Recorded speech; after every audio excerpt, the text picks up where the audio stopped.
You ask Tiger to solve. This deals with linear equations with one unknown.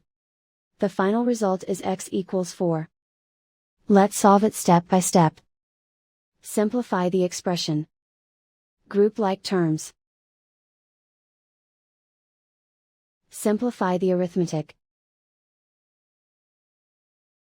Group all x terms on the left side of the equation. Subtract x from both sides.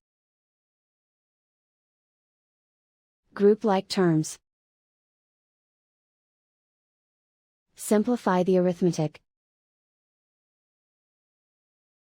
Group like terms. Simplify the arithmetic.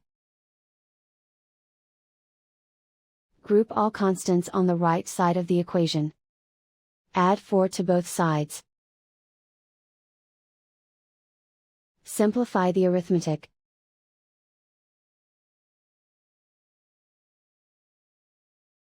Isolate the x. Divide both sides by 3. Simplify the fraction. Find the greatest common factor of the numerator and denominator. Factor out and cancel the greatest common factor. And so the final result is x equals 4.